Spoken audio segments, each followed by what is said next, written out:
Hey guys, tonight we're not stepping into the mind of a philosopher.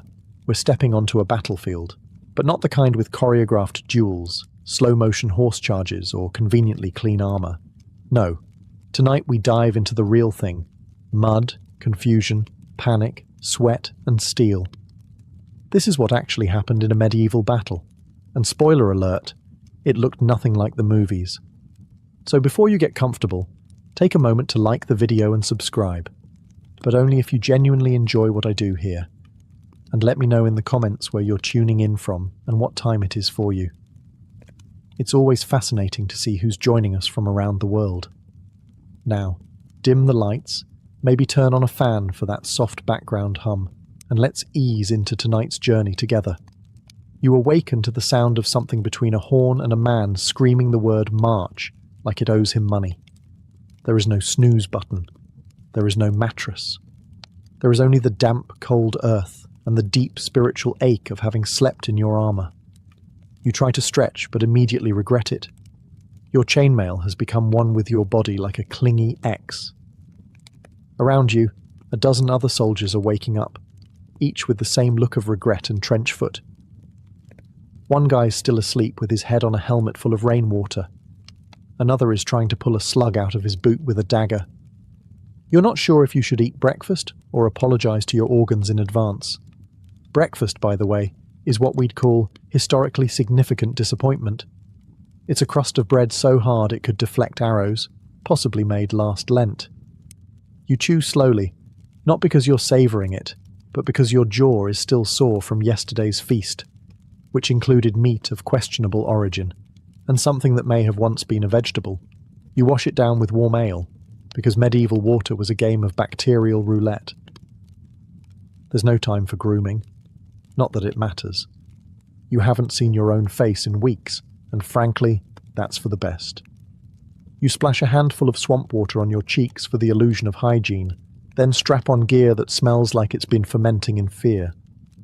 Then come the orders. Form up, move out, yelled by someone on a horse who clearly hasn't walked a mile in his life. The army stirs. Men grumble, armor clanks, and someone is already limping from stepping on a pointy rock while barefoot. The mud sucks at your boots like it's trying to claim your soul. You haven't even made contact with the enemy yet, and you're already exhausted, damp, hungry, and vaguely regretting your entire life. And you know what the worst part is?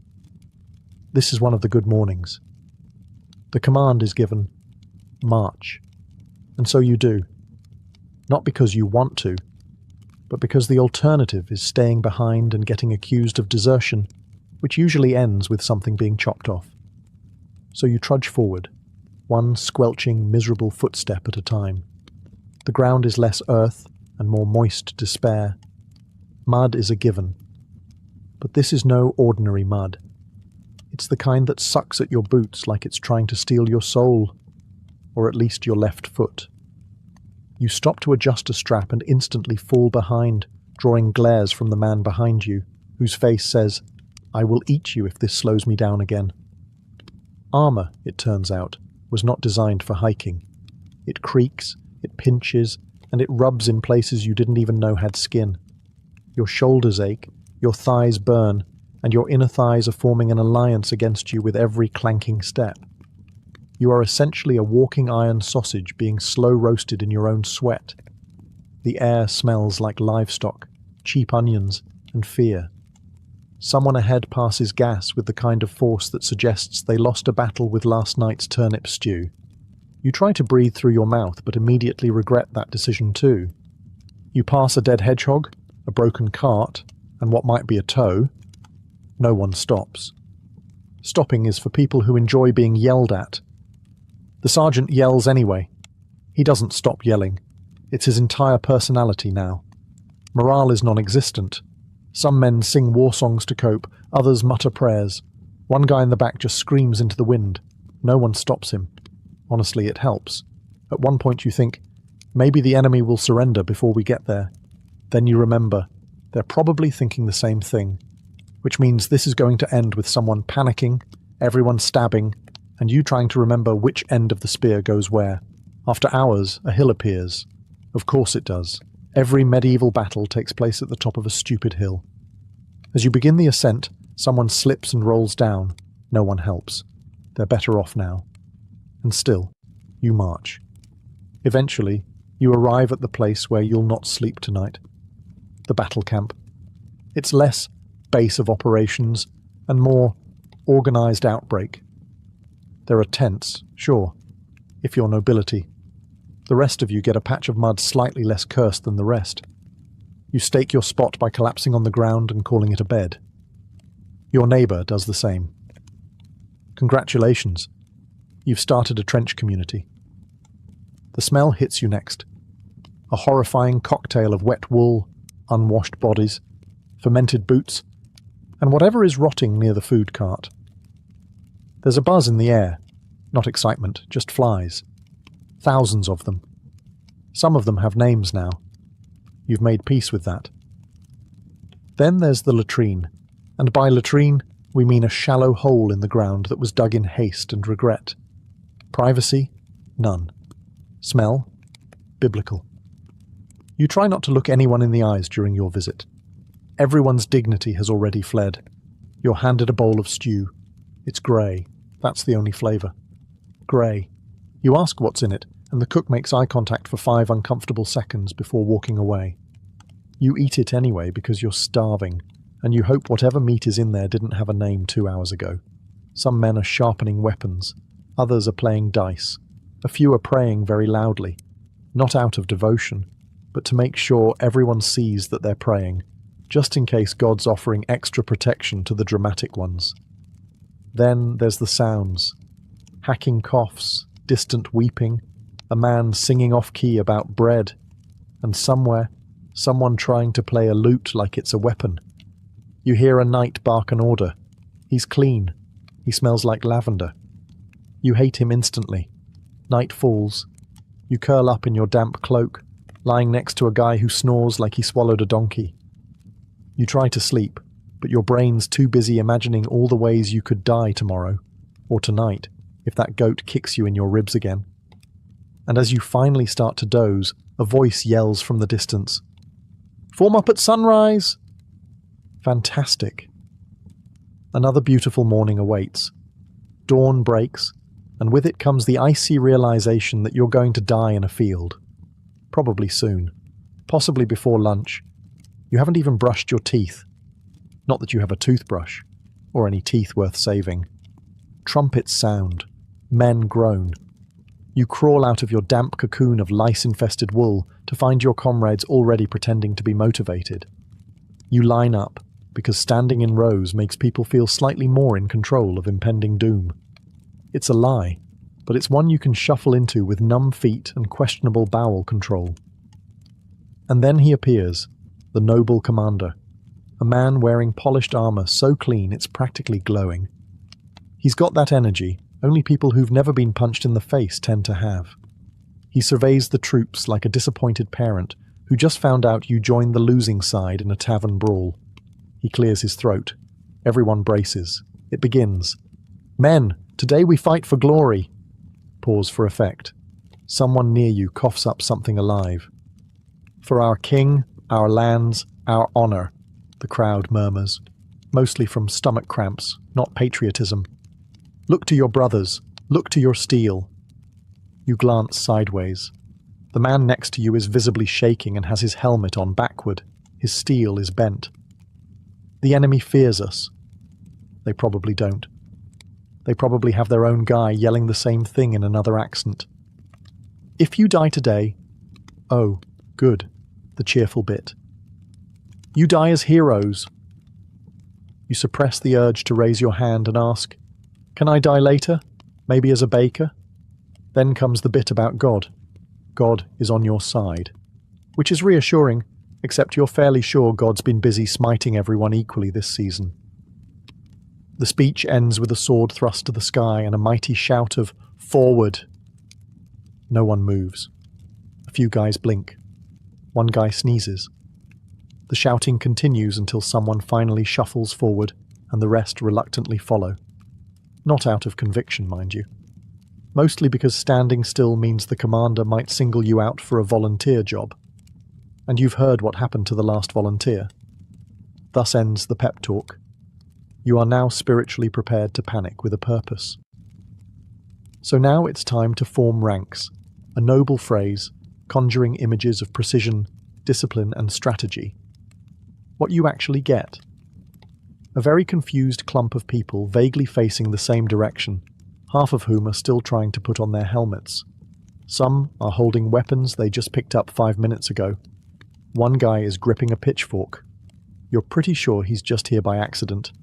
Your sergeant, who was probably a pig farmer 3 years ago, starts barking numbers.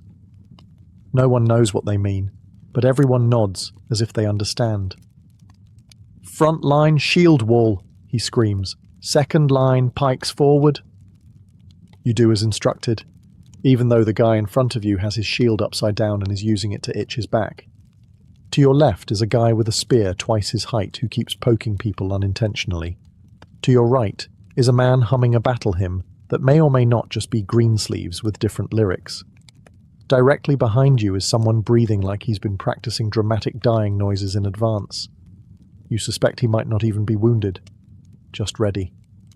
The cavalry is off to one side, horses pawing the ground dramatically, knights sitting tall and pristine in full plate armor that cost more than your entire village. They look majestic. You, meanwhile, are standing in borrowed boots and chainmail that smells like someone died in it. Probably because someone did. There's a sudden order to move forward and tighten the line.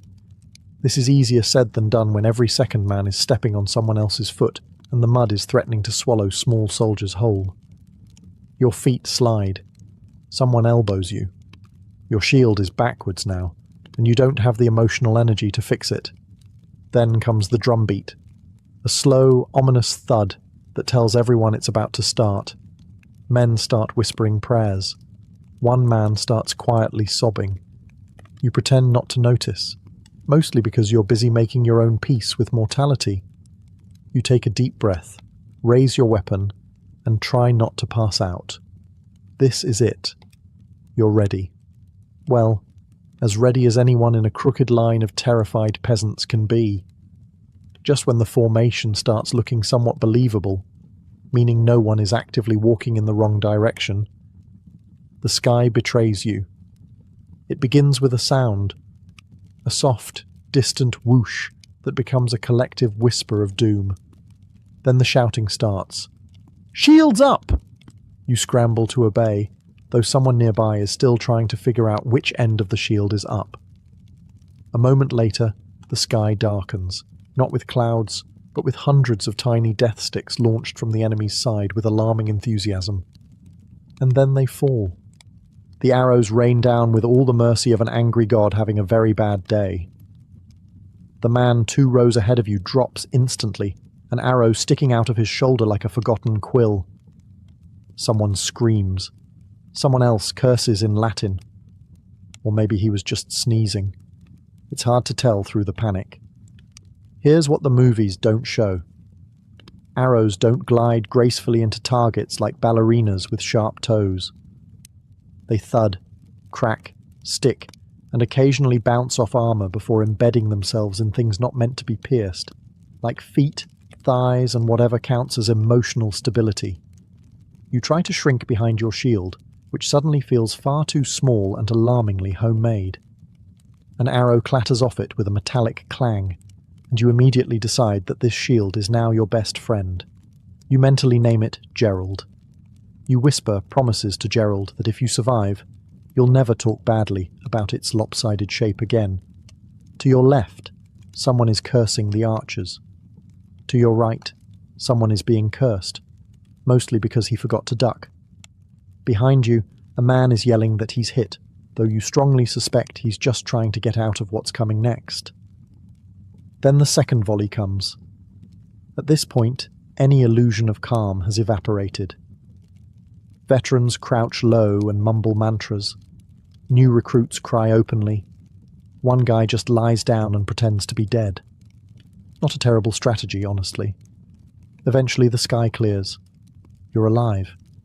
Gerald did good. But now the real horror begins. Close combat. Which means it's time to get very sweaty. very loud and probably stabbed. There's no countdown, no dramatic drum roll, no theatrical charge like in the songs. One moment you're trembling in your half-formed line, and the next, all hell breaks loose. It starts with a surge. Your side moves forward, not so much with courage as with the reluctant momentum of men who know they'll be trampled if they hesitate. Someone ahead of you yells something inspiring, promptly trips and gets stepped on. You don't stop to help, not because you're cruel, but because you're fairly certain you'll join him if you do, and then you hit, literally. There's a collision. You slam into another human being like a sack of potatoes colliding with a sack of potatoes wearing sharp objects. Forget fancy swordplay. This is not a dance. This is a meat blender. You swing your weapon, maybe a sword, maybe an axe, maybe just a glorified kitchen tool. You don't aim. You don't have time. You flail. You hear metal crash against metal, wood shatter, men grunt, and someone nearby repeatedly yelling like it's a war chant. The fighting is close. Intimate, really. You are now deeply aware of the smell of the enemy. Sweat, fear, and onions. There is no such thing as personal space. There is only panic.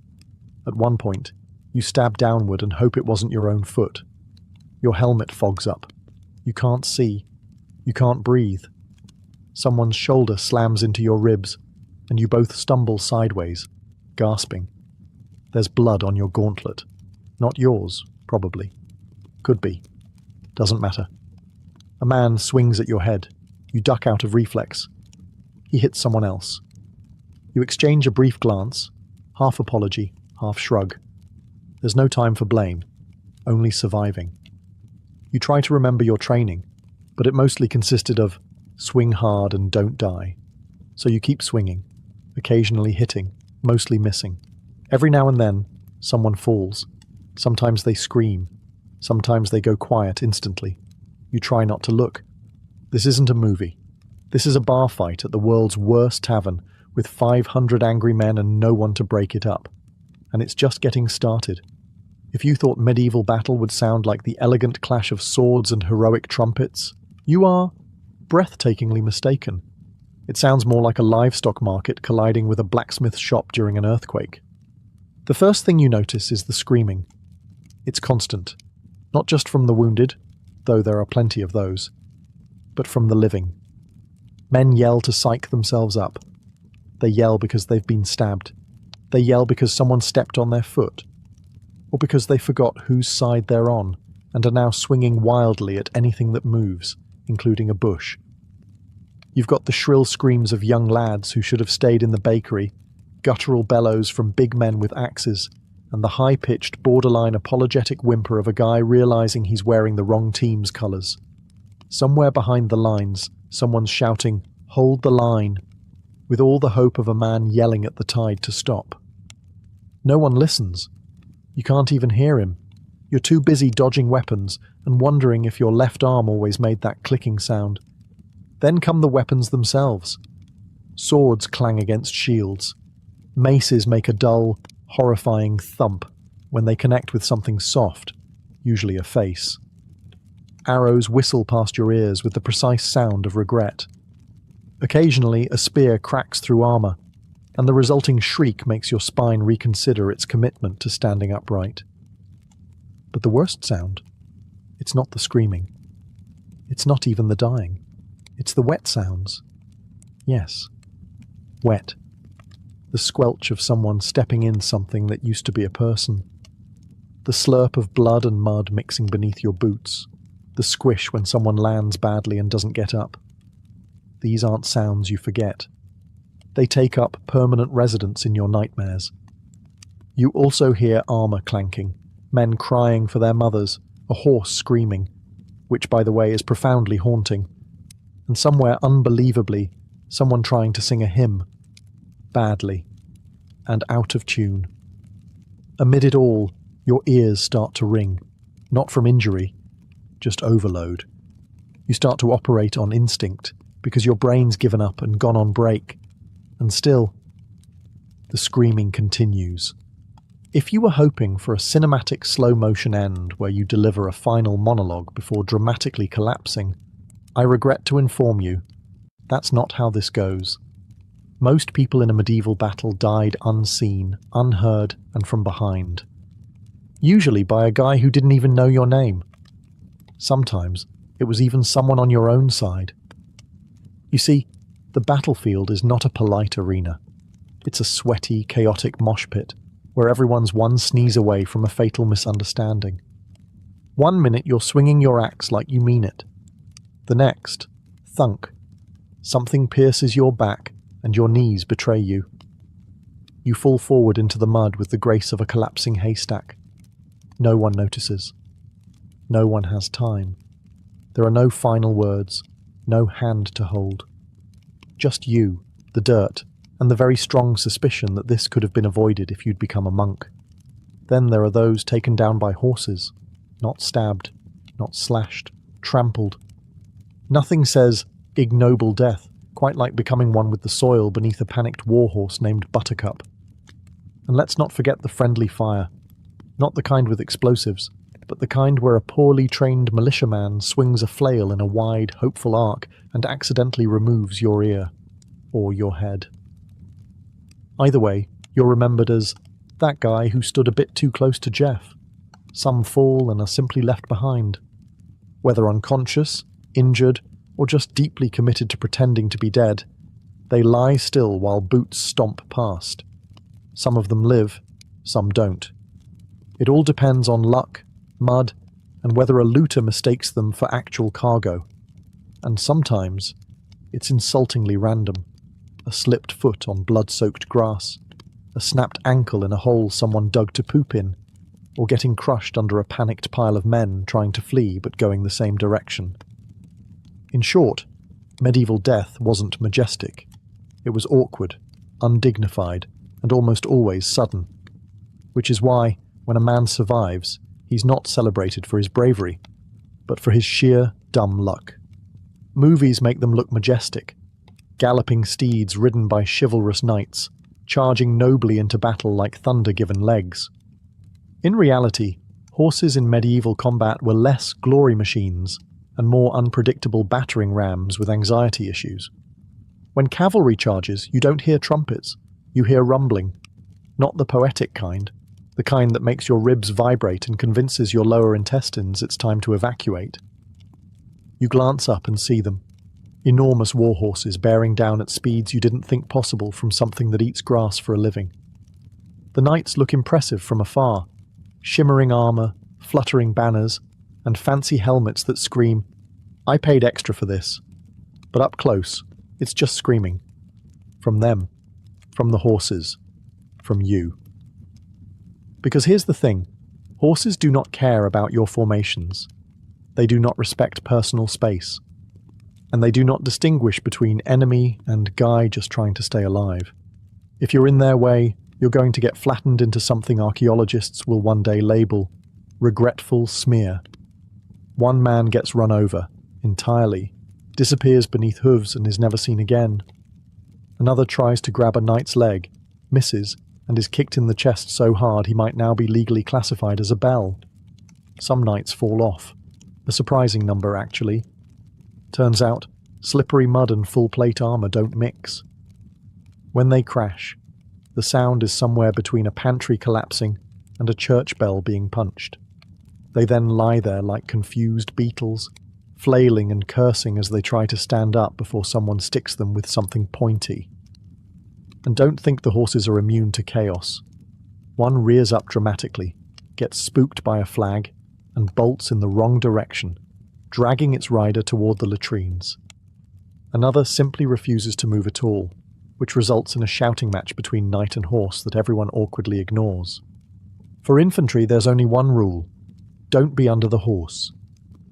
It's a rule everyone learns quickly, often the hard way. By the end, horses are bloodied, men are scattered, and whatever formation existed is now a tragic memory. And the cavalry? They'll probably do it all again tomorrow. At some point in the battle, after the arrows, after the screaming, after you've been accidentally elbowed by at least 3 people on your own side, you fall, It might be from a shove, or tripping over a severed limb, or slipping on the world's slickest combination of blood, bile, and someone's recently spilled breakfast. Doesn't matter how it happens, you're down. And in medieval battle, falling down is not part of the choreography. It's a decision point. You now have about 3 seconds to make a very important choice. Get up and maybe die, or stay down and maybe die. Getting up is bold, noble even. Also, incredibly dangerous. Because standing up in a battlefield means becoming a very obvious, very upright target in a sea of distractions. You might get speared just for trying.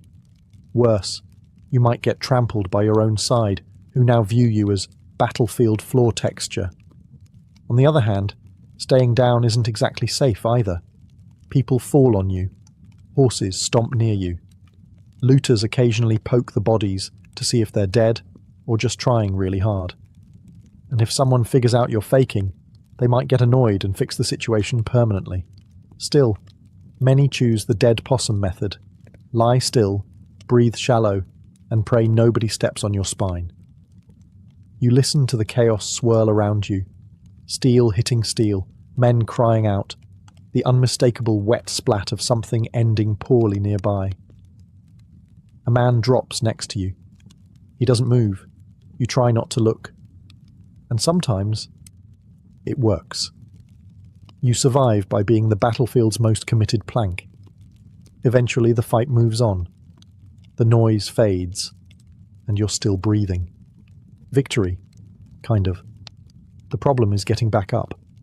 Because now you're covered in grime, blood, unclear whos, and the subtle shame of surviving via corpse impersonation. When you do rise, assuming you're not part of a new human pile, you look around, dazed, bent, and smelling like a haunted boot. No one cheers, no one notices. You're just another body that didn't stay down, which, by medieval standards, makes you one of the lucky ones. The battle is over. You're not quite sure how it ended. There was no dramatic banner raised, no villainous general shouting "Retreat!" as trumpets blared.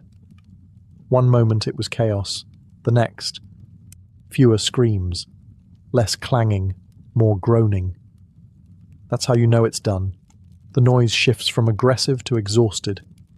You look around, blinking through blood, hopefully not yours, and sweat.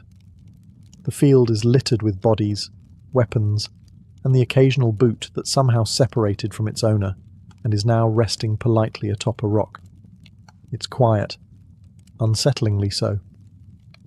Someone mumbles, "We won," with all the enthusiasm of a man who just found out he gets to live, but only in a tent full of disease. Another guy is yelling, "Victory!" while clutching his own arm, which is no longer fully attached. You nod in agreement, because technically, yes, you are upright, breathing, and mostly unperforated. That is victory. But the truth is, in medieval warfare, victory doesn't mean fanfare. It means not being dead yet. It means dragging your bruised, aching carcass back across the field to the camp, past fallen friends and former enemies, all of whom share the same expression. Really.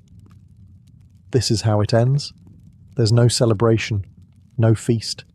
You might get half a jug of warm ale and some bread that's more weapon than food. A priest mutters prayers over the fallen. A few men search corpses for anything useful. One guy finds a decent pair of boots and declares the day a triumph. Your commander, somehow still clean, makes a speech about bravery and honor. You can't hear it.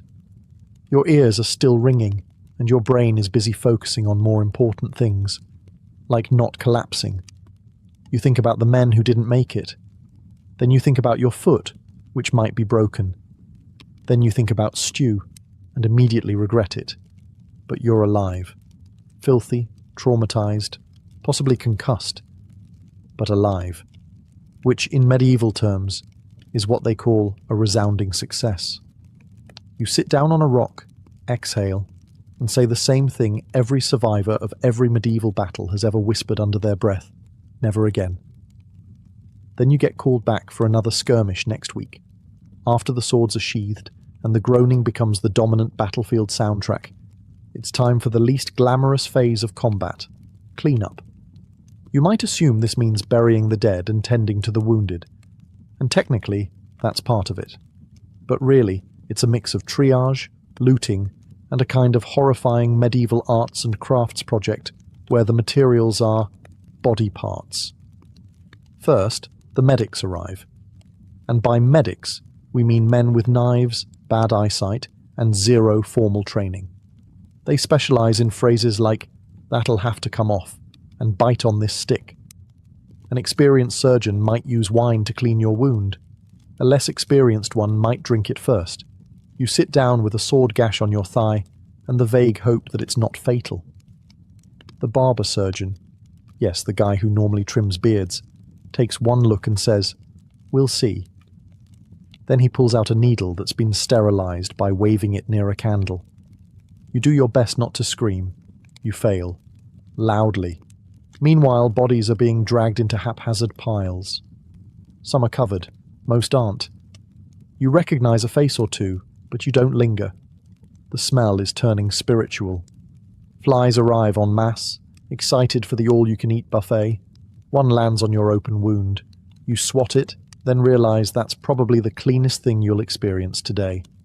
Other soldiers are salvaging equipment, which is a polite word for looting. They rummage through corpses for swords, helmets, shoes, anything not nailed down or still twitching. You don't judge. You do the same. You need new boots, and Gregor doesn't need his anymore. Sorry, Gregor. Some men dig shallow graves, others light pyres.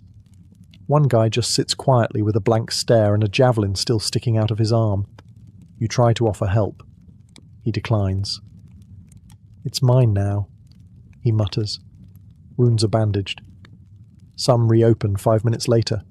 Infection? Likely. Amputation? Probable. Death? Optional, depending on how lucky you feel and whether the flies take an interest. By nightfall, the battlefield has quieted.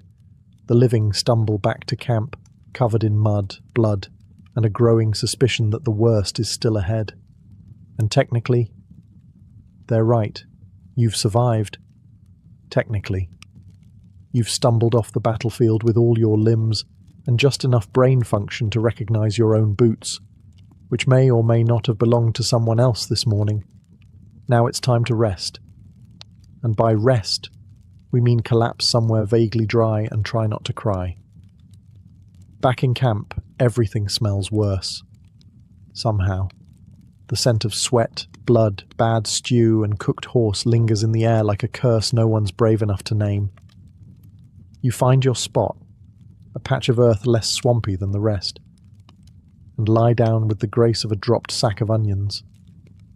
Around you, wounded men groan. Some scream. One sings, badly. Another one prays to at least 3 different gods, just to be safe. A soldier nearby is cleaning his blade with his shirt. He's still wearing it. The cook is ladling out what might be food. You approach and receive something in a bowl that is legally not soup, but emotionally still counts. It has the consistency of regret and the colour of don't ask. You eat it. You have no shame left. That was lost somewhere between the 5th arrow volley and watching a man get slapped to death by a disoriented warhorse. You try to sleep. It doesn't work. You're too sore, too itchy, and the guy next to you has started snoring with the intensity of a church organ falling down a hill. You shift positions 12 times and end up slightly wetter than when you started. You stare at the stars and wonder what you did wrong in a past life to deserve this one. Occasionally, someone limps in from the darkness, dragging a sword and muttering something about next time. There won't be a next time. There's always a next time. Your commander walks through camp, pretending to look concerned. His armor is still polished. He's not bleeding. You hate him a little more. And yet, you're alive. Your body's one massive bruise. Your brain feels like it's been boiled in onion ale. But you made it. This is what passes for downtime in medieval war. Tomorrow the cleanup continues. Or worse, marching. Again. Surviving a medieval battle doesn't earn you peace. What it does earn you is a seat around the fire, a lukewarm mug of something vaguely alcoholic, and the right to start rewriting history before your bruises even finish forming. This is how it always ends. Not with a noble ceremony or a bard singing songs of your heroism. No. It ends with a bunch of filthy, traumatized men sitting on damp logs, trying to one-up each other with stories that get more questionable by the minute. You listen as a man swears he personally took down 6 knights with nothing but a frying pan. Another claims he caught an arrow mid-air and threw it back. Someone else says he faced off with a war elephant. In France, where there are no elephants. You nod. You sip. You lie a little too. In your version, you didn't trip over a corpse and scream. You strategically repositioned. The part where you tried to crawl into a shrub to avoid cavalry, that becomes a stealth maneuver. You skip the moment where you begged a squire to hold your hand during the arrow storm, because everyone here is doing the same thing, turning trauma into legend. It's not about ego, it's survival. If you can laugh about it, maybe it didn't scar you permanently. If you tell the story well enough, maybe it'll drown out the actual memories, the smell of burnt flesh, the look in a dying man's eyes, the sound of metal hitting bone. By now, someone's roasting a questionable piece of meat, and no one's asking questions. Laughter bubbles up, dry and slightly desperate. A man plays a lute that's missing 2 strings. The tune is off, but no one cares. A woman, a camp follower, patches a sleeve and hums like the world outside the fire's glow doesn't exist. You stare into the flames and think, you lived through it. Barely. Accidentally. Miraculously. Soon, you'll be on the road again, off to another fight, another glorious encounter. But for now, there's warmth. There's bread. There's the camaraderie of men who know exactly how much of your story is false, because theirs is too, and for one night at least, that's enough. Centuries before the Great Wall became a continuous monument slicing across northern China, the landscape was a chaotic checkerboard of kingdoms, each with their own ambitions and anxieties. This was the Warring States period, a time of relentless conflict, when 7 powerful states clawed and bled for dominance over the Chinese heartland. These kingdoms, constantly at odds with one another, had little reason to cooperate. Instead, they raised individual walls, local, makeshift defences built from tamped earth, stones, and timber. These early fortifications were not part of some grand unified plan. They were desperate measures, the equivalent of drawing a line in the sand and daring your rival to cross it. More than barriers, they were statements of power. This is mine. Try and take it. But it wasn't just rival kingdoms they feared. To the north, beyond the cultivated fields and river valleys, roamed nomadic tribes, the Xiongnu chief among them, skilled horsemen who moved like ghosts across the steppes, raiding and vanishing before retaliation could even be organized. These raids weren't just inconvenient, they were existential threats. Livestock stolen, villages burned, and trade routes severed. The scattered states had little choice but to try and wall off the wild.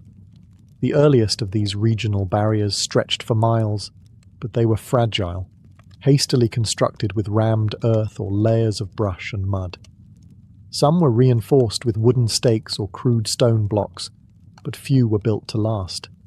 What they lacked in permanence, they made up for in manpower. Tens of thousands of peasants, conscripts and prisoners were thrown into the grueling work, often with no choice and no rest. These isolated walls were often poorly maintained, crumbling in the face of time and weather. Still, they represented the beginning of an idea, that China's northern frontier could be tamed not through negotiation or diplomacy, but through sheer will and wall building. No single king envisioned the Great Wall as we know it today. That dream of unification, of a singular barrier stretching across the spine of China, would come later, with the rise of an emperor who craved not just power, but eternity in stone.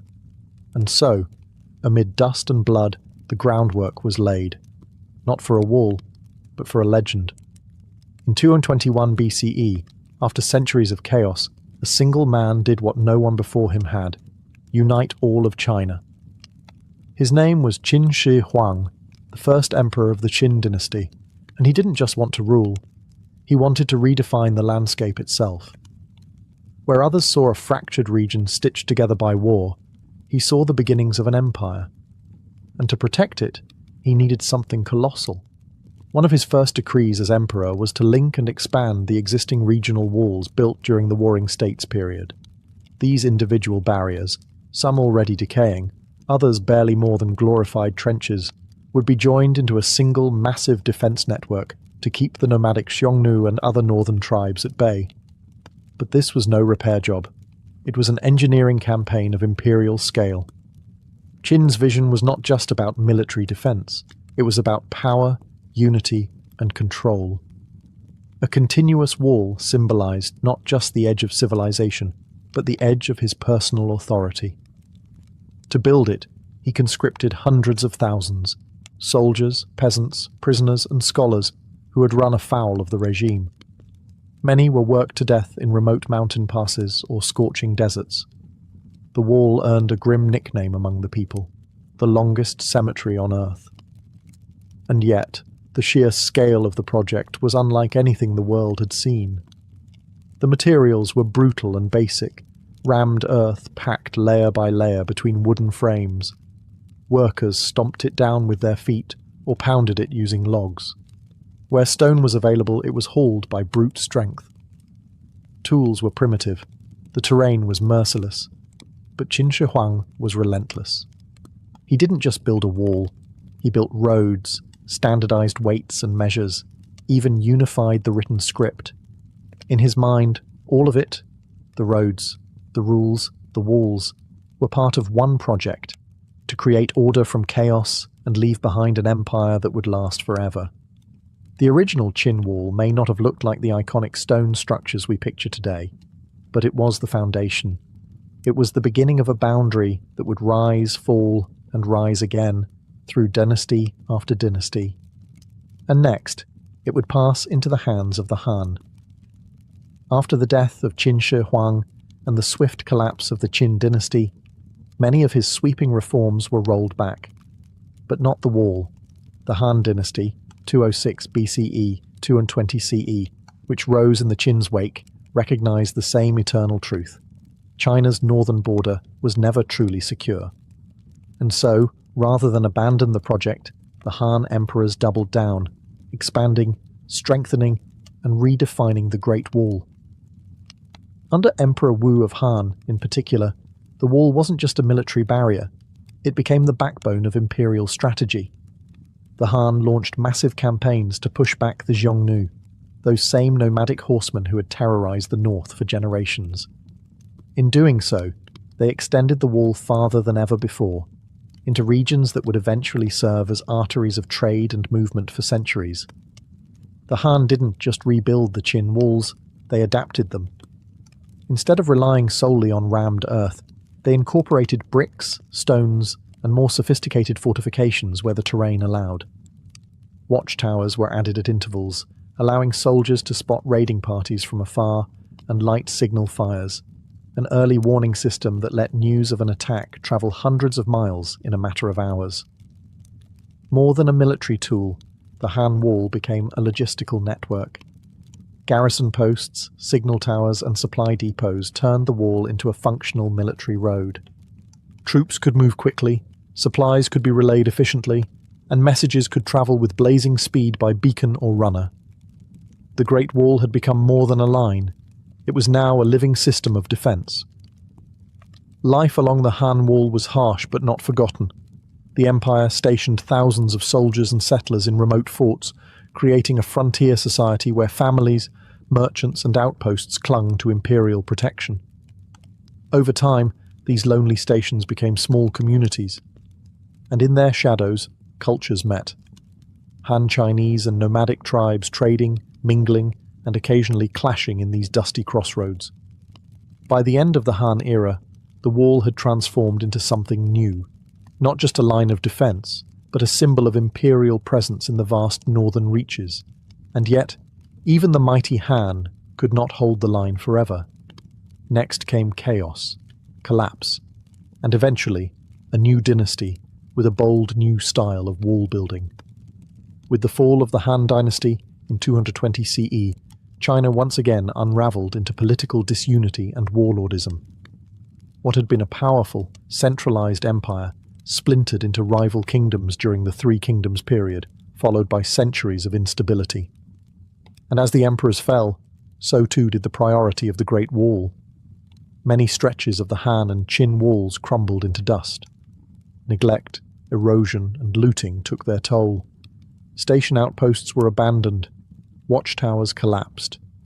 In many regions, the wall became less a structure of defense and more a buried memory, half swallowed by shifting sands and creeping vines. Without a strong central government to maintain it, the Great Wall was simply too vast to preserve. But the threats from the north never disappeared. Nomadic powers like the Xianbei, the Rouran, and later the Gökturks rose and expanded across the steppes. Some of these groups would eventually carve out their own kingdoms within China, blending cultures while redefining borders. The wall, in these times, was less a hard border and more a relic of an older vision of defense, a line that no longer matched the political reality. Yet fragments of the wall still served local rulers. Some warlords and regional dynasties used leftover segments of the ancient defences as the skeletons for new fortifications. Others mined the old walls for materials. Bricks and stones were repurposed to build homes, temples, or regional walls of their own. It was a slow cannibalization of a fallen empire's bones. Meanwhile, in the popular imagination, the wall faded. It was no longer an empire-wide project, but a thing of legends and old records. Chinese poets wrote of distant battlegrounds and border fortresses, painting the northern frontier as a cold, bitter place where men went to die and were seldom remembered. Still, even in this time of decay, the idea of the wall remained powerful. It lingered as a symbol of what China had once been and what it could be again. A dream of unity, strength, and clarity in the face of chaos. And that dream would stir once more when a new dynasty, born from military conquest and fueled by ambition, rose from the ashes, the Ming. But first, centuries more would pass. By the time the Ming dynasty came to power in 1368, China had seen centuries of invasion, collapse, and foreign rule. The trauma of the Yuan dynasty, ruled by the Mongols, was still fresh. The Mongol armies had thundered through the north and controlled China for nearly a century. When the Ming overthrew them, it wasn't just a political victory, it was a cultural reckoning. And with that came an urgent priority. Never again. The Ming emperors saw the need for a fortified northern barrier, not as symbolic, but as utterly practical. And unlike the earthen ramparts of the Qin or the decentralized garrisons of the Han, the Ming wall would be something different entirely: stone, brick, and firepower. Construction began in earnest during the late 1400s and ramped up in the 1500s, particularly under the direction of generals like Qi Jiguang, who saw the wall not only as defense against nomadic Mongol raids, but as a means of projecting Ming control. This was a dynasty that wanted permanence, and it showed. They built with quarried stone and kiln-fired bricks. The ramparts were reinforced, drainage systems were added, watchtowers rose at regular intervals, and beacons were installed to send up smoke signals in daylight and flames at night. This was the version of the Great Wall that most people picture today. Massive, winding, iconic. It stretched across mountains, snaked through desert plains, and clung to cliffs like a ribbon of armor. Some parts were as wide as a modern highway. Others rose as high as a 3-story building, and all of it was meant to last. But the wall was more than just military hardware. Along its length, the Ming dynasty built garrison towns, supply depots, and troop housing, creating a parallel society of soldiers, farmers, and administrators, who lived and worked in its shadow.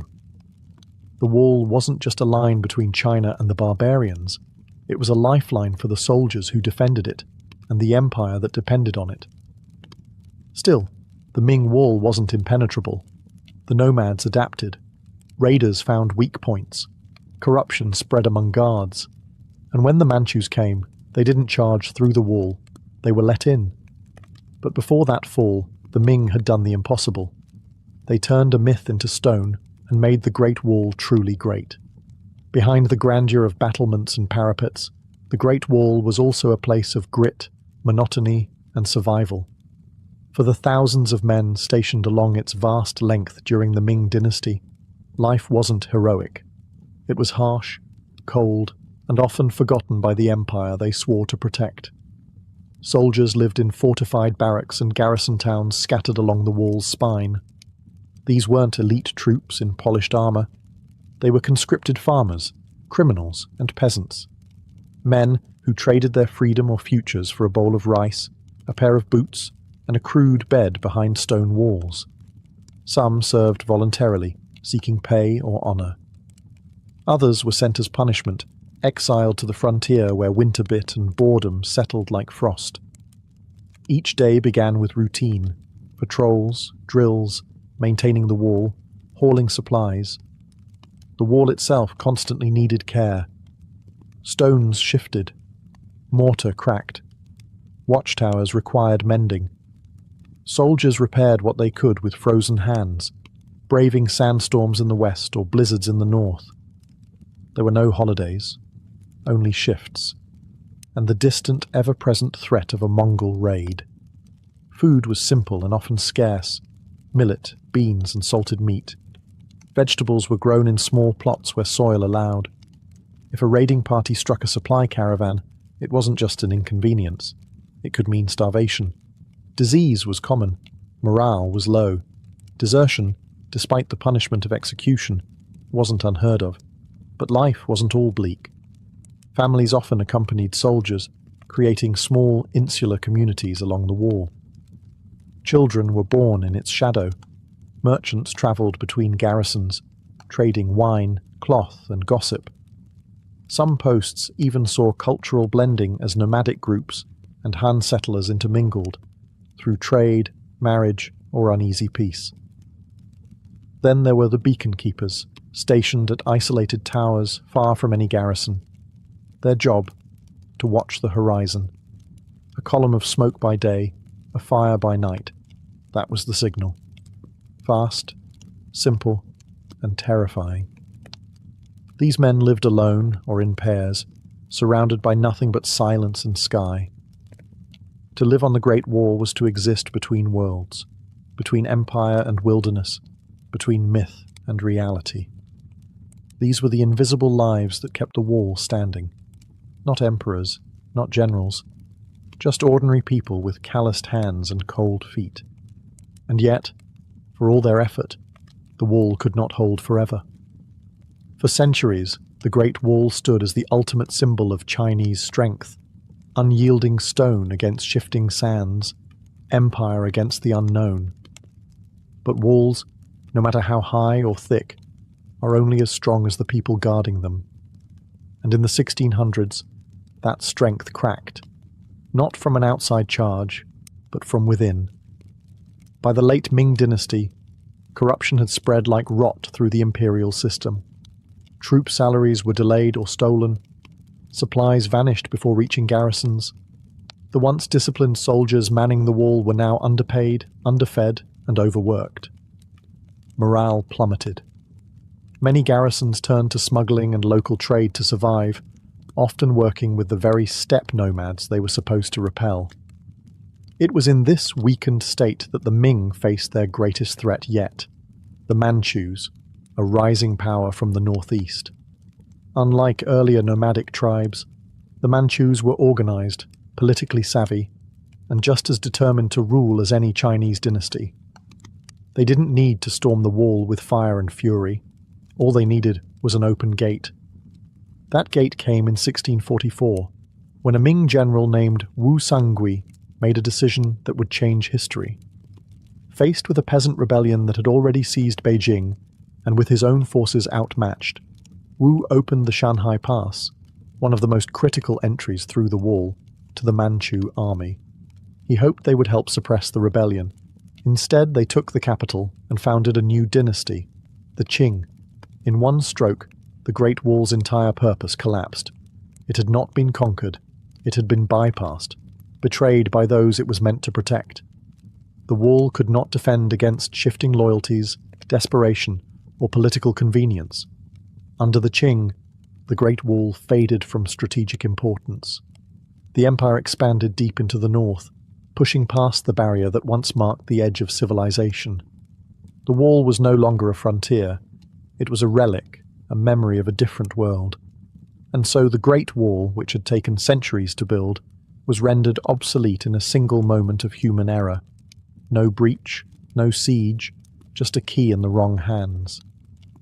But legends rarely die so easily.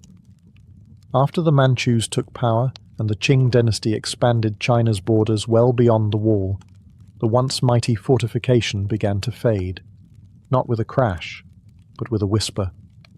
It was no longer a military necessity. Trade routes bypassed it. New fortresses were built deeper into the frontier.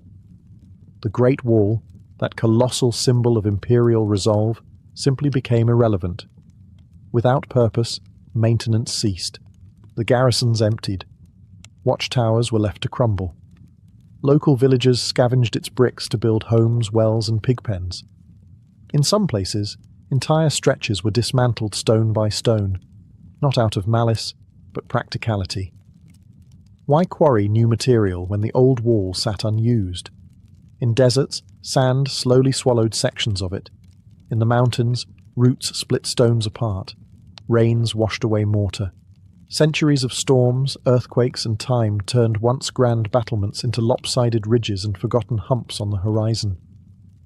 Travellers and poets still spoke of its grandeur, but few cared to visit.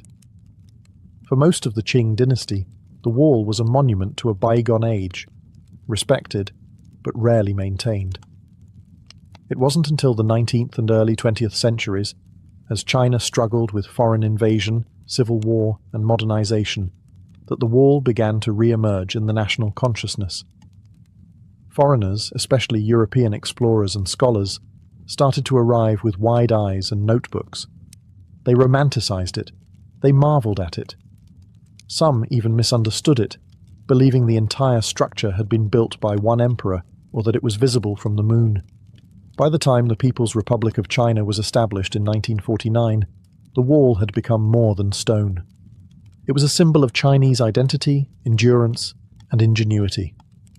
Mao Zedong famously said, "He who has not climbed the Great Wall is not a true man," turning it from a ruin into a patriotic rite of passage.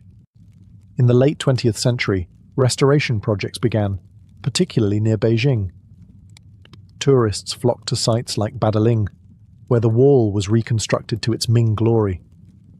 Other sections, wild, broken, and authentic, remained untouched, slowly succumbing to nature. From forgotten ruin to global icon, the Great Wall had completed a strange journey. No longer a barrier of defense, it had become a bridge to the past, a reminder of what people can build when driven by fear, ambition, and dreams that stretch across centuries. The Great Wall of China is one of the most recognized structures on Earth, yet much of what people know about it is wrapped in myth and exaggeration. Contrary to popular belief, it's not a single wall, but a network of fortifications built by different dynasties over 2,000 years, stretching through mountains, deserts, and plains. It doesn't form an unbroken line, and, no, it's not visible from the moon. But the truth, far more fascinating. The wall is less about stone and mortar, and more about memory and metaphor. It represents a civilization's long struggle to define itself, not just against outsiders, but against the chaos within. It tells a story of emperors obsessed with order, of peasants forced into backbreaking labor, of generals whose legacy was measured not in victories, but in feat of construction. It's the product of ambition so great it left a scar visible from the sky. Throughout Chinese history, the wall has meant different things to different people. To emperors, it was a symbol of control. To soldiers, it was a prison of duty. To poets, it was a lonely place, echoing with the wind and the weight of separation. And to modern China, it has become a cultural anchor, a reminder of endurance, strength, and national pride. Tourists come by the millions, hiking restored paths and posing beside ancient watchtowers. They're drawn not just to the view, but to the myth, the idea that human hands could shape something so vast, so defiant, it would outlast kingdoms, dynasties, even time itself. And in many ways, it has. Yet large portions of the wall remain in ruins. Over 30% has already disappeared, eroded, or dismantled. Preservation is now a race against weather, development, and neglect. The challenge today is not to build the wall, but to remember and protect what remains, to preserve a past that stretches over continents and centuries. In the end, the Great Wall was never truly about keeping enemies out. It was about drawing a line between civilization and wilderness, between empire and uncertainty, between what was known and what was feared. And in doing so, it became something greater than defense. It became legend. Stone by stone, story by story, the wall still stands. Not just in the hills of northern China, but in the imagination of the world. The year was 1860, and America was a country on the brink of both greatness and collapse. With the rumble of civil war on the horizon and gold fever gripping California, one thing was painfully clear. The United States was growing faster than its communication lines could keep up.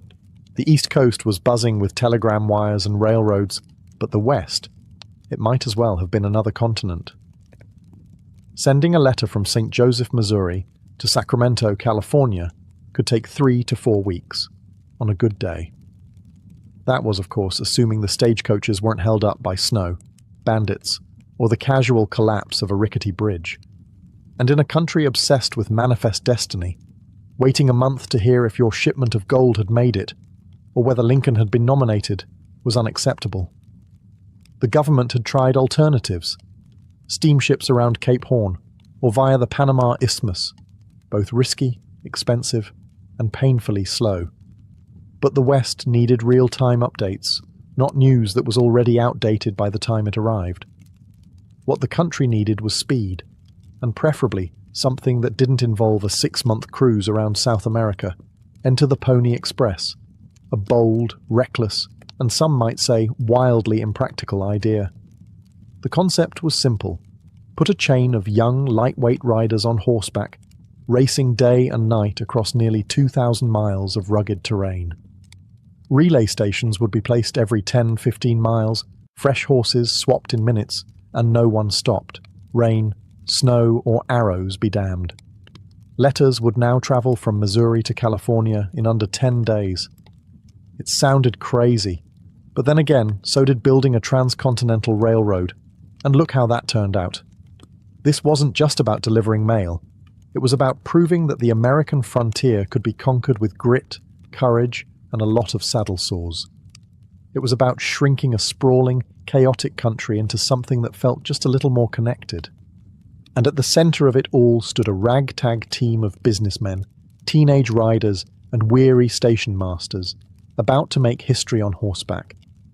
But as fast as it rose, the Pony Express would soon find itself racing against something it couldn't outrun, the speed of light itself.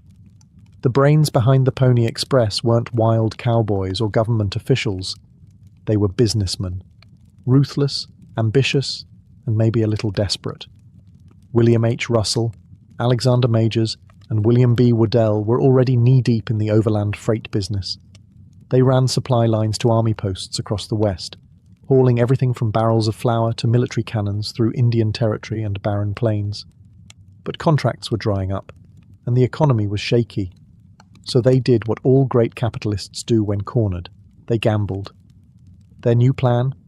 Launch the fastest mail service in American history and land a juicy government deal to make it profitable. They called it the Central Overland California and Pikes Peak Express Company, which, let's be honest, doesn't exactly roll off the tongue. The newspapers and public quickly gave it a more thrilling name, the Pony Express. This wasn't just a logistical venture, it was an all-out sprint across hell. The route stretched nearly 2,000 miles from St. Joseph, Missouri to Sacramento, California, cutting through the unforgiving heart of the American wilderness. There were mountain passes in the Rockies that swallowed wagon trains whole, and deserts in Nevada where horses could collapse within hours.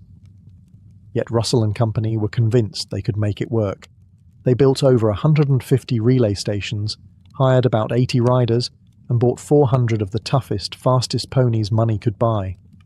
Their first goal was symbolic: deliver Lincoln's inaugural address to California in record time. The plan was a PR stunt, but also a challenge to the telegraph and the stagecoach, two giants of 19th century communication. They launched the inaugural ride on April 3rd, 1860. A crowd gathered in St. Joseph to watch the first rider bolt out of town with a mail pouch slung over his saddle. Cheers erupted. A legend was born. Behind the scenes, the company was hemorrhaging money. Stations had to be manned, horses fed, riders paid, and equipment constantly replaced. But no one cared about the books. Yet. All eyes were on the trail. Could this audacious experiment actually work? What followed wasn't just fast. It was a blur of courage, chaos, and wild improvisation. Riders raced through blizzards, dodged ambushes, and sometimes crossed rivers still frozen over. They weren't just carrying mail. They were carrying the promise of a united country. And for a brief, shining moment, it worked. The Pony Express had one major requirement for its riders. They had to be young, really young. Ideally, orphans. That way, if they died on the trail, no one would complain too loudly. Charming, right? The typical rider was between 14 and 20 years old, weighing no more than 125 pounds. The lighter the boy, the faster the horse. Ads famously called for skinny, wiry fellows, not over 18, orphans preferred. It was part job offer, part dare, and the ones who answered were a special breed, reckless, stubborn, and wired for speed. Among the most legendary was William Buffalo Bill Cody, who would later become a Wild West icon. Though there's debate about how much he actually rode for the Express, the image of a teenage Cody charging through hostile territory with nothing but a revolver and a mail pouch helped fuel the mythos.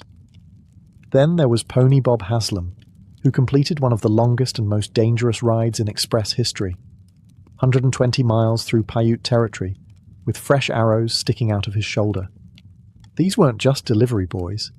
They were adrenaline junkies. Riders galloped through sleet and sandstorms, often riding day and night with little rest. They carried a mochila, a saddlebag designed to be easily tossed between horses, which held the sacred cargo, about 20 pounds of letters, tightly packed and sealed in oilskin to protect against the elements. Every second mattered. Riders changed horses roughly every 10 to 15 miles, pausing only long enough to throw the mochila over a fresh saddle and gulp some water. Each rider would cover 75 to 100 miles in a single stretch, then collapse at a home station for food and rest. And then they'd do it all over again. Dangers lurked at every turn. Bandits, wild animals, river crossings, and attacks by hostile groups defending their lands from intrusion. The Express didn't carry weapons of war, but every rider had a revolver, a knife, and a lot of nerve. They rode alone through the night, often with no company except for the sound of hooves and the wind. Despite the danger, the Pony Express rarely failed to deliver. The mail got through, almost always. And in those fleeting 18 months, these teenage daredevils became legends, living, breathing symbols of American tenacity. While the riders got the glory, it was the network of relay stations, about 157 of them, that made the Pony Express work. Without them, there would have been no heroic dashes, no 10-day record times, and certainly no letters reaching Sacramento unscathed. These stations were the unsung heroes, scattered roughly every 10 to 15 miles across deserts, plains, and mountain passes like tiny islands of civilization in an ocean of wilderness. There were two main types: relay stations and home stations. Relay stations were simple affairs, bare-bones structures where a rider would swap out their exhausted horse for a fresh one. The exchange was a pit stop in the purest sense, often completed in under 2 minutes. Picture it, a kid barely old enough to vote, galloping in at full speed, flinging the mochila onto a waiting saddle, and bolting off again in a cloud of dust. Home stations were spaced about every 75 to 100 miles and served as the rider's resting point.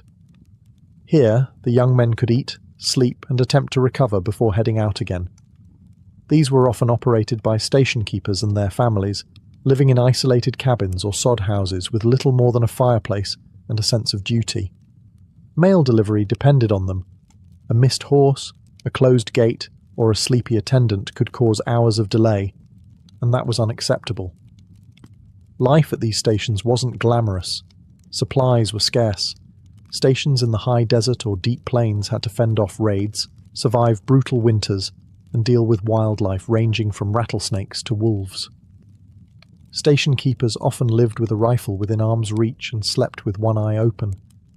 And yet, the system worked, most of the time. Horses were strategically placed. Riders followed strict timetables. Each station served as a heartbeat in the grand circulatory system of the Pony Express. Miss a beat, and the whole organism suffered. But when it all clicked, it was magic. Messages that once took weeks suddenly arrived in 9 or 10 days. A letter sent from New York could pass through dozens of hands, hundreds of hooves, and across a continent's worth of peril, and still arrive ahead of schedule. The system was bold, fragile, and breathtakingly efficient, but it was also expensive. And now, it was time to pay the bill.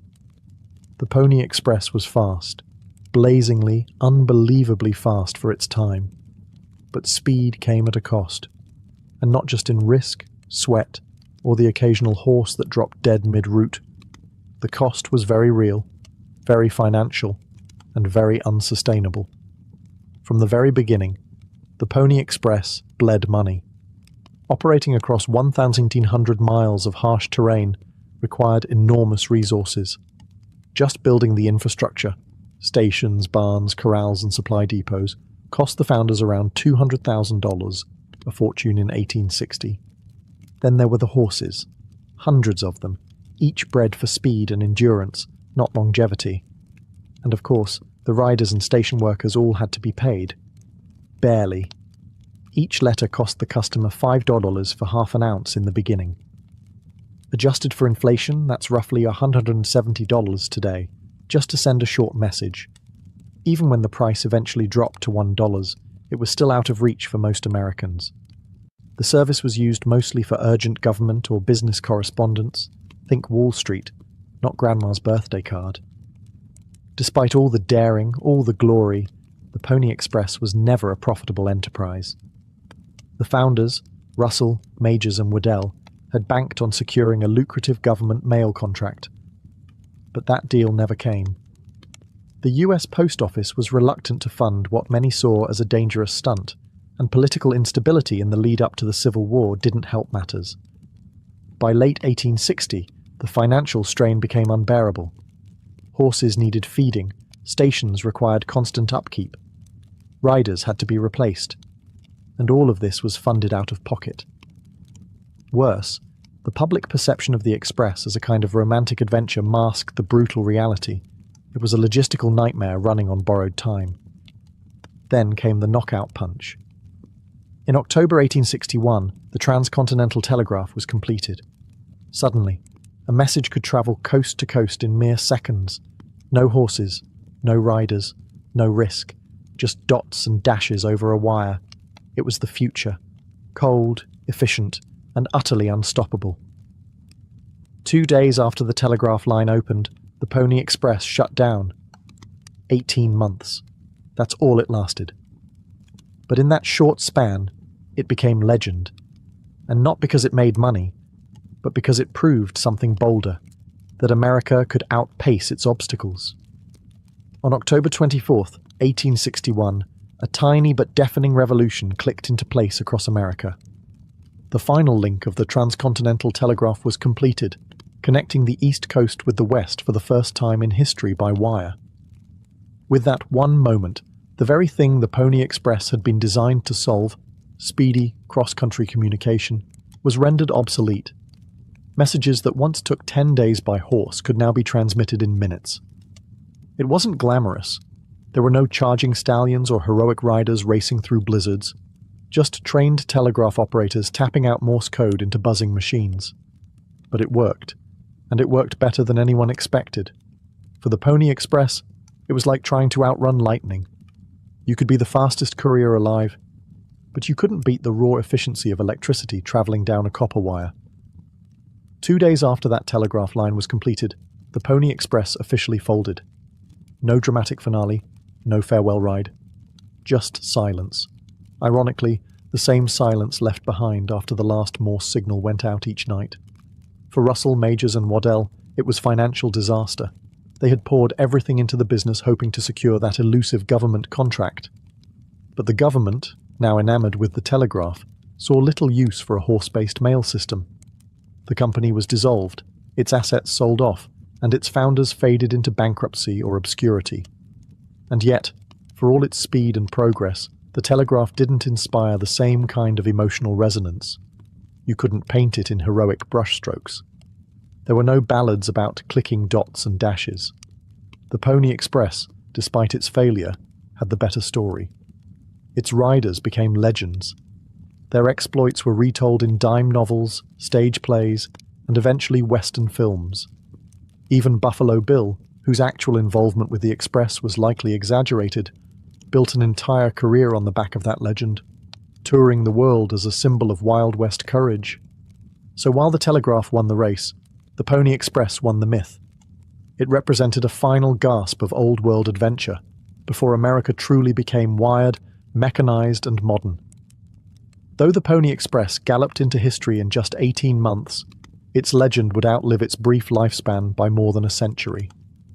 Almost immediately after its shutdown, writers, journalists, and showmen began turning it into myth, a romantic tale of danger, speed, and rugged American spirit. The truth was already impressive. But truth wasn't enough. The public wanted something larger than life. So stories began to stretch. Riders were said to outrun native raiders, leap across canyons, and survive days without water. Historians raised an eyebrow. Readers? They bought the dime novels by the wagon load. No one capitalized on this better than Buffalo Bill Cody. Though his actual time with the Pony Express remains murky, if it happened at all, Cody saw an opportunity. In his traveling Wild West show, Cody reenacted thrilling Pony Express rides before cheering crowds in Europe and across the United States.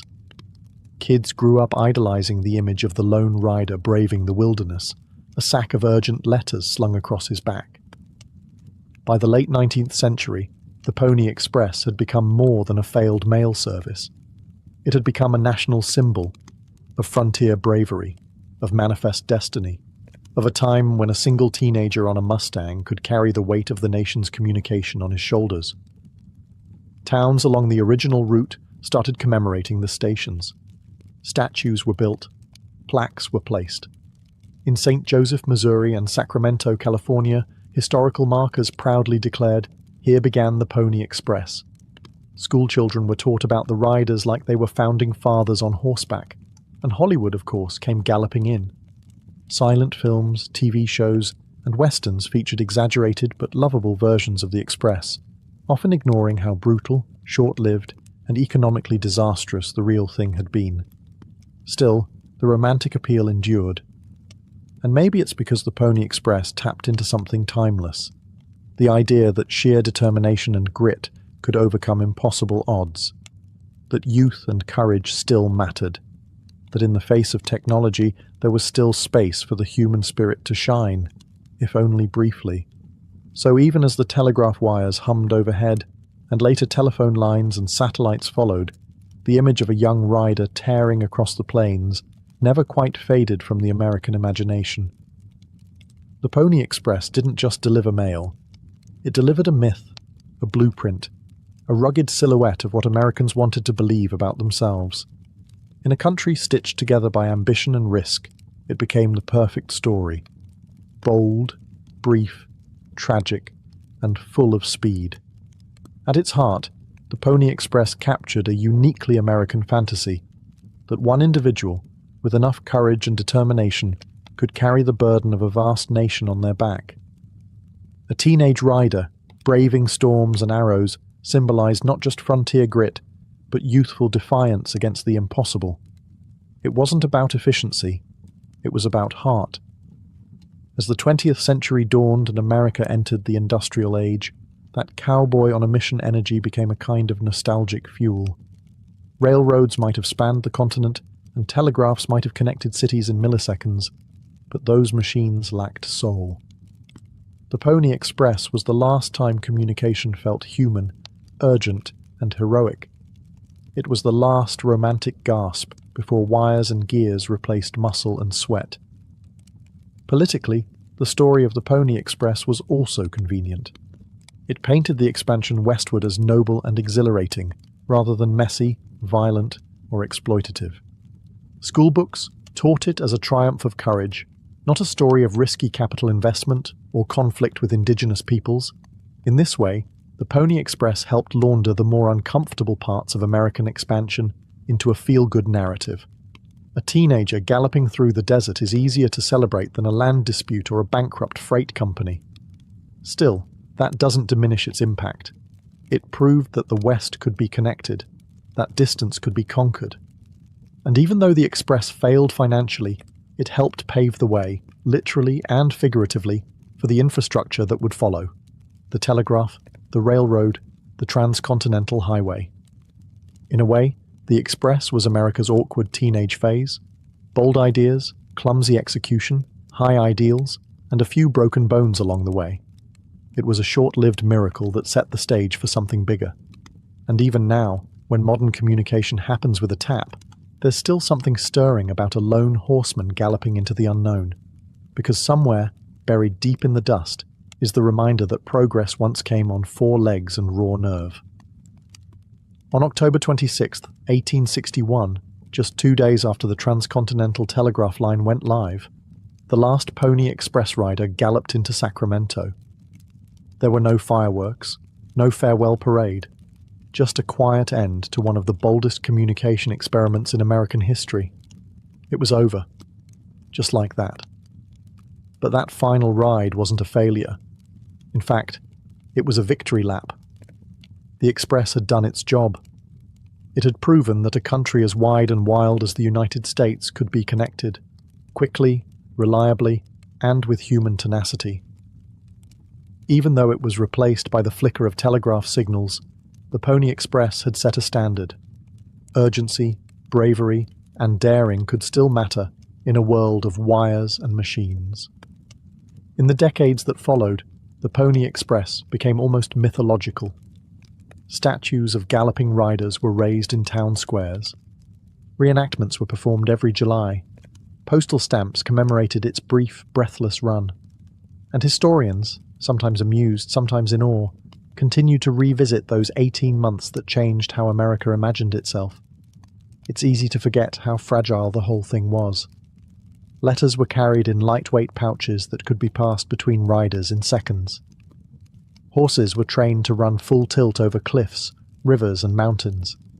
Riders were barely old enough to grow a beard. There were ambushes, stampedes, and snowstorms. And still, against all odds, most of the mail made it on time. The Express also left behind something more subtle, a template for how Americans would view risk and reward. Silicon Valley founders and Wall Street gamblers often talk about Pony Express energy, bold moves made fast, with the odds stacked against you. It's still used as a metaphor for trying something insane just because it might work, even if it doesn't. Today, when you send a message across the planet in a second, it's hard to grasp what 10 days on horseback meant. But that's the point. The Pony Express isn't remembered because it lasted. It's remembered because it tried. For one brief, shining moment, a bunch of kids on horseback outran the world. And though they were eventually passed by the telegraph, the telephone and the internet, they did what few ventures ever do. They made history, and then they became legend. And that more than speed is what made the Pony Express unforgettable. Before the violin found its place beneath the chins of concertmasters and soloists, before it filled opera houses and sonatas with aching emotion, it lived many lives under many names. Its story begins not in Italy, but far earlier, in the vast, wind-swept grasslands of Central Asia. Here, centuries ago, horsehair was strung across simple wooden bows to stroke the strings of instruments like the morin-kur and the rebab. These early bowed instruments, used by nomadic herders, produced low nasal tones that mimicked the human voice or the sounds of the animals they lived alongside. The idea was revolutionary, using friction rather than plucking or striking to sustain a note. It was the birth of an expressive technique that would echo across cultures. As trade routes flourished, these instruments moved westward, along the Silk Road, through Persia, into the Arab world, and eventually into southern Europe. The rebab, in particular, was carried into Moorish Spain during the 8th and 9th centuries, where it mingled with local traditions. Meanwhile, the Byzantine Empire developed the lyra, another bowed instrument that would later influence Eastern European designs. Each culture added something, a different tuning, a new shape, an extra string. These instruments didn't evolve in a straight line. They branched like a family tree. In medieval Europe, the rebab gave rise to the vielle and the fiddle, boxy, bowed instruments held against the chest or tucked under the chin. These were the tools of wandering minstrels and church musicians, playing simple melodies in taverns, streets, and courtly halls. Their sound was raw but intimate, their construction basic but clever. The bow had arrived, and with it, a new way of thinking about music, not as a sequence of short notes, but as a flowing, continuous voice. But these early fiddles were still crude compared to what was to come. Their shapes varied wildly, their tuning was inconsistent. There was no standard form, no refined soundboard, no fingerboard optimized for agility. Still, in their wavering tones and handmade quirks, the violin's soul was beginning to stir. The concept was there. The desire for something more agile, more emotional, more human. It was just waiting for the right hands, in the right place, at the right time. As the Middle Ages gave way to the Renaissance, Europe found itself awash in new ideas about art, science, and music. Among cathedrals and courts, a quiet transformation was taking place. The rough-hewn fiddles and vielles of earlier centuries were being refined, not only in appearance, but in purpose. Instruments were no longer just for dancing or liturgical drones. They were becoming vehicles for expression. By the 15th century, bowed string instruments had become common throughout Western Europe. You could hear them in taverns, weddings, noble chambers, and theatres, but no two looked quite the same. The vielle often had 5 strings, and its shape varied wildly from maker to maker. The lira da braccio, an Italian favourite, had a broad body and flat bridge, making it ideal for playing chords, popular with Renaissance poets and humanists who liked their verses set to music. But despite their growing popularity, these instruments still had limitations. Their sound lacked projection. The tuning systems were unreliable. Their design was too clumsy for true virtuosity. Musicians and composers began asking for more flexibility, more range, more clarity, more responsiveness. Something that could sing like a voice, yet dance like a flute. At the same time, a quiet revolution was happening in instrument-making craftsmanship. Artisans across Italy and Germany were experimenting with curved wood, new varnishes, and more precise carving tools. They weren't just shaping wood, they were shaping resonance. Luthiers began to understand that the shape and thickness of the wood dramatically affected the sound it produced. Thinner tops vibrated better, rounded backs projected further, arched bridges allowed for individual string playing. Musical tastes were evolving too.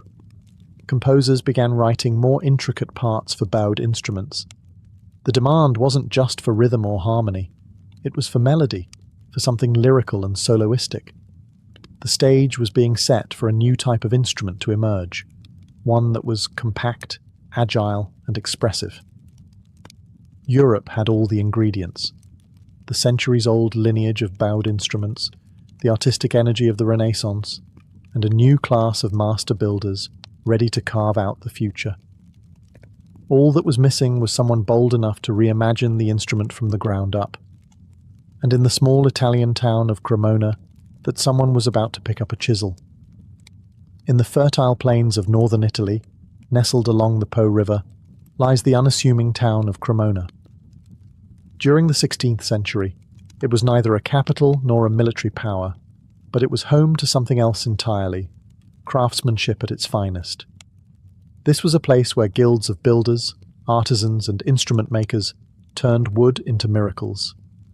And it was here that the violin, as we recognize it today, was truly born. At the center of this quiet revolution stood Andrea Amati, a master luthier whose innovations would define an entire family of instruments. Building on the lira da braccio and other Renaissance fiddles, Amati streamlined the body shape, refined the arched top and back, and standardized the proportions. His creations weren't experiments, they were templates. He introduced the F-shaped sound holes, which allowed better sound projection and helped stabilize the structure. His instruments were smaller, lighter, and more responsive than anything before. And importantly, he tuned them in perfect fifths, a tuning system that gave the violin its uniquely vocal and agile range. By the mid-1500s, Amati's violins were being commissioned by royalty, including King Charles V of France, who ordered a set of 24 instruments for his court. These weren't just musical tools, they were status symbols, hand-painted and gilded, blending engineering and visual art. Cremona quickly became the epicenter of violin-making excellence. Other families followed the Amati tradition, most notably the Guarneri and Stradivari dynasties. They didn't just copy Amati, they refined, stretched, and deepened his vision. The violins coming out of Cremona were no longer anonymous workshop items, they were signed works of genius, each with its own tone and soul. Why Cremona? Some say it was the quality of the maple and spruce available nearby. Others point to the climate, perfect for drying wood slowly and evenly. Still others credit the tight-knit guild culture, where techniques were passed down through apprenticeships and secrets, never written, always spoken. Whatever the reason, Cremona became to violins what Florence was to painting, a birthplace of brilliance. From these narrow cobblestone streets, an instrument emerged that could whisper or weep, leap or lament, an instrument that would go on to shape centuries of music across Europe and beyond. By the early 17th century, the violin had outgrown its birthplace. No longer confined to the luthier's shops of Cremona, it began to travel, from court to court, chapel to chapel, and across the borders of Renaissance Europe. And with each journey, it gained power, prestige, and purpose. Italy, of course, remained the heart of violin culture. Composers like Claudio Monteverdi were among the first to feature the violin in formal compositions. In Monteverdi's Orfeo, 1607, widely considered the first great opera, violins were used not just for accompaniment, but to express mood, emotion, and divine grandeur. The instrument was no longer a rustic fiddler's tool. It was a theatrical voice, capable of seduction, sorrow, and triumph. Soon, Italian violinists and instrument makers carried their craft abroad. They moved to Germany, Austria, and France, where royal courts were eager to embrace the latest musical fashions. The violin became a fixture in chamber ensembles, prized for its clarity and brilliance. In Paris, the royal court of Louis XIV adopted it enthusiastically.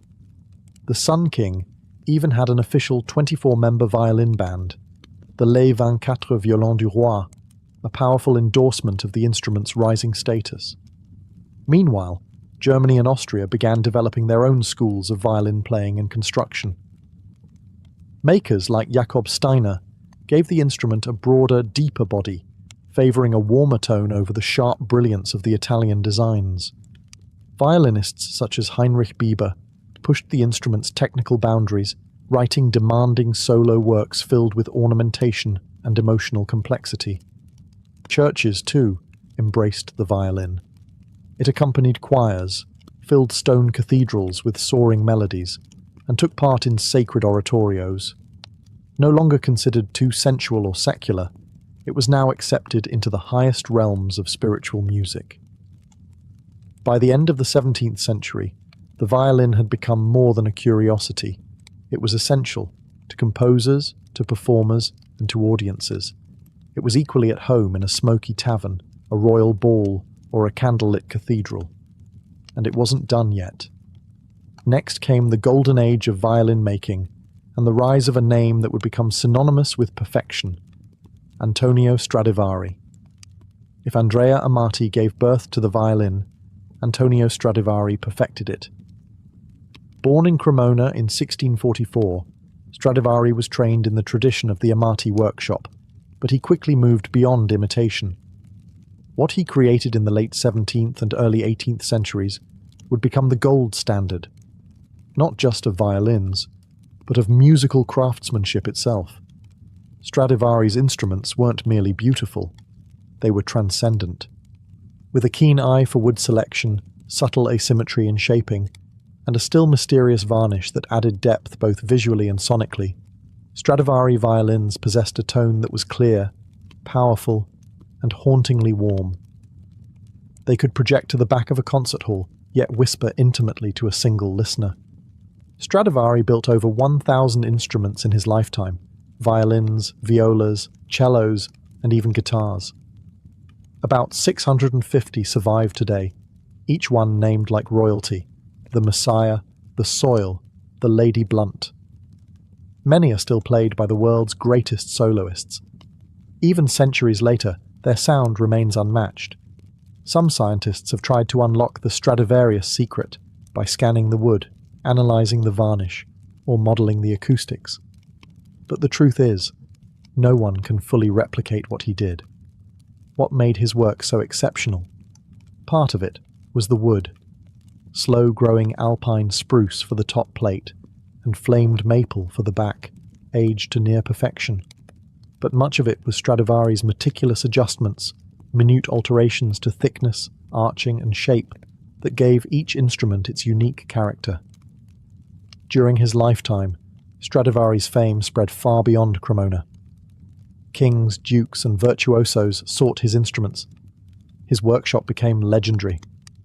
Even after his death in 1737, musicians regarded a Stradivarius as the ultimate prize, a tool so responsive, it felt alive. Stradivari wasn't the only great luthier of his time. The Guarneri family, especially Giuseppe Guarneri del Gesù, produced violins with darker, more aggressive tones, favoured by soloists like Paganini. But Stradivari's name endured as a myth, his instruments like relics from a divine era of sound making.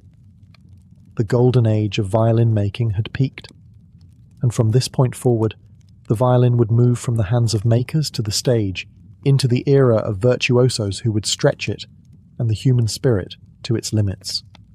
By the 18th century, the violin had fully evolved from a supporting voice into a starring role. It no longer just filled in harmonies or led dance rhythms, it began to speak, as if endowed with a personality of its own. And in the hands of a new breed of performers, the virtuosos, the violin became an instrument of awe.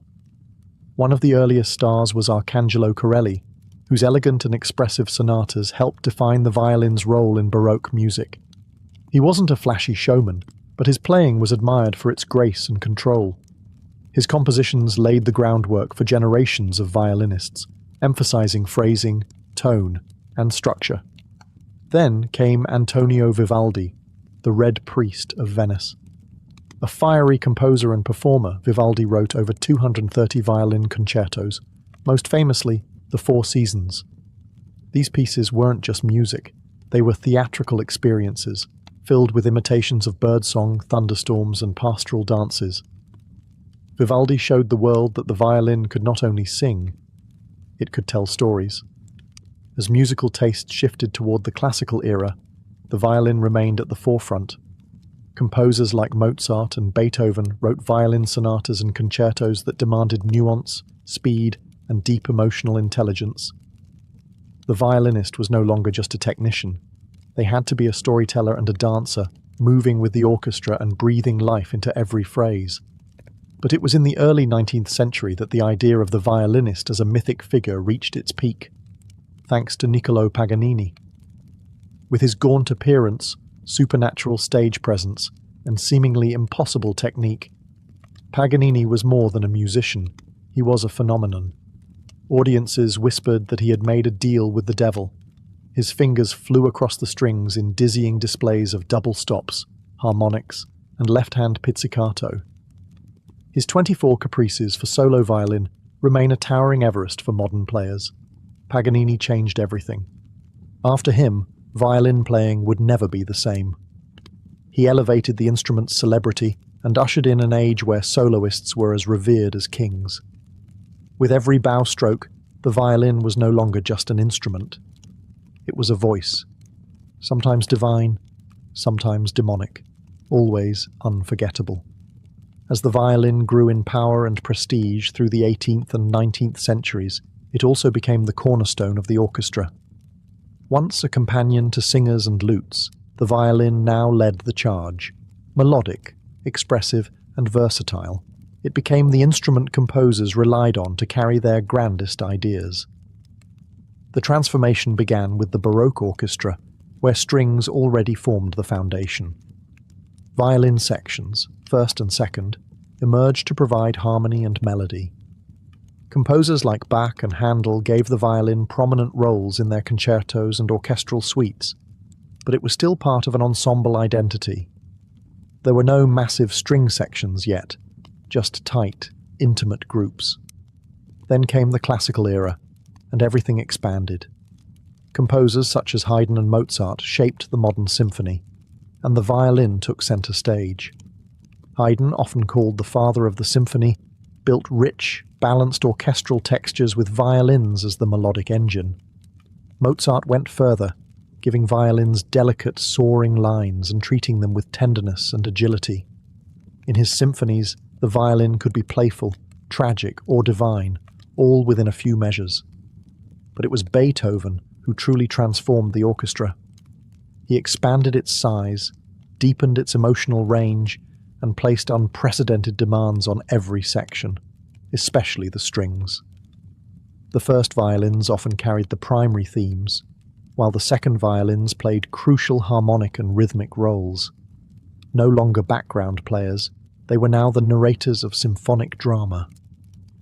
By the Romantic era, orchestras had ballooned in size, and the violin was king. Brahms, Tchaikovsky, Dvorak, and others gave the violin lush melodies and heroic passages, both in symphonies and concertos. The orchestral violinist had to master nuance, endurance, and ensemble coordination, all while keeping up with rapidly evolving musical complexity. Conductors too began relying on the concertmaster, the lead violinist, not just to lead the section but to bridge the gap between conductor and orchestra. In many ways, the concertmaster became second in command, responsible for tuning, bowings, and setting the tone for the entire ensemble. From chamber groups to 100-piece orchestras, the violin had woven itself into the very DNA of Western art music. It wasn't just an instrument anymore, it was the voice of the symphony itself. By the 20th century, the violin had long since conquered Europe's concert halls. But its journey was far from over. No longer confined to the symphony or opera pit, the violin began to cross borders and genres, weaving its voice into cultures far beyond its Italian roots. In Eastern Europe, the violin had already taken on a vibrant, expressive role in Romani, gypsy music, long before it was ever featured in Tchaikovsky or Brahms. In Romani hands, the violin danced, cried, and dazzled with virtuosic flourishes and heartbreaking melodies.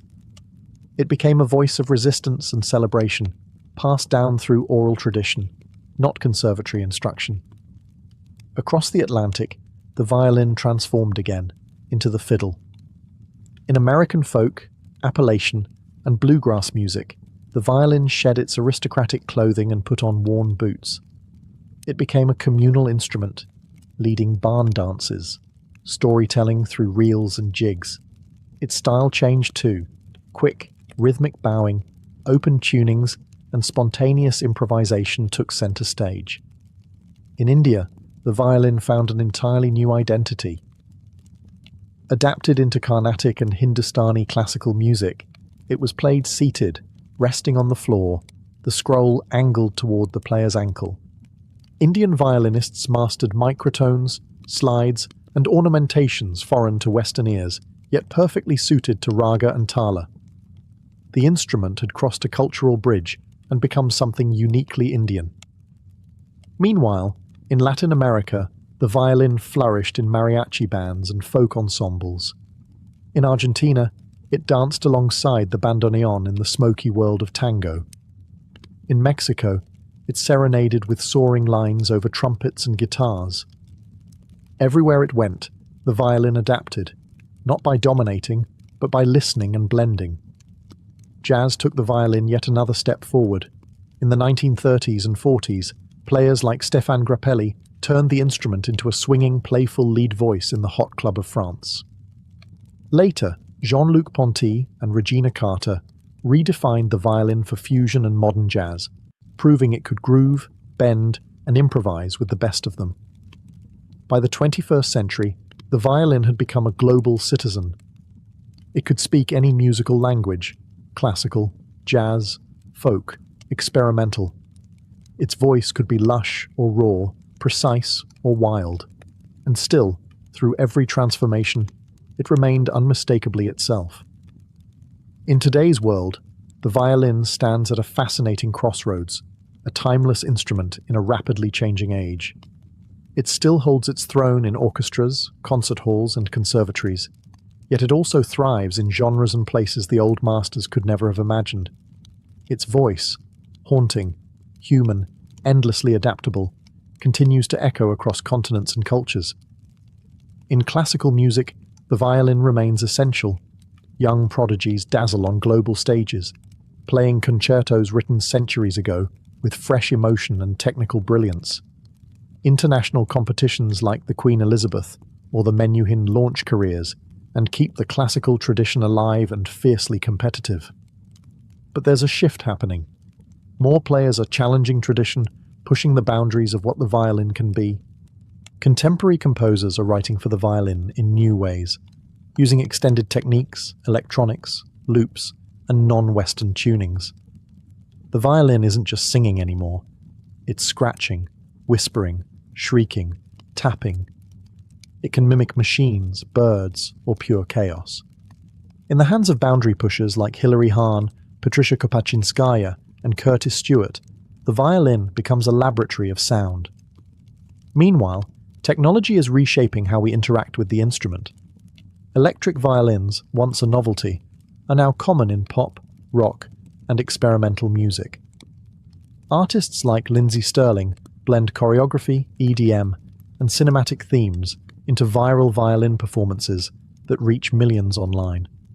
It's a reminder that the instrument's appeal isn't just sonic, it's visual, emotional, personal. Education, too, is evolving. With YouTube tutorials, online masterclasses, and digital sheet music, the violin is more accessible than ever. A student in Nairobi or Lima can learn from a Juilliard professor with the tap of a screen. But alongside this democratization comes a challenge: how to preserve depth and discipline in a world obsessed with speed. Still, through all the noise, the violin endures. Why? Because it is, and always has been, an extension of the human voice. It cries like we do. It sings like we wish we could. And whether it's played on a creaky stage, a subway platform, or in front of 10 million subscribers, the violin still has the power to stop time, if only for a moment. Delicate yet defiant, ancient yet evolving, the violin isn't just an instrument, it's a storyteller, and its story is still being written.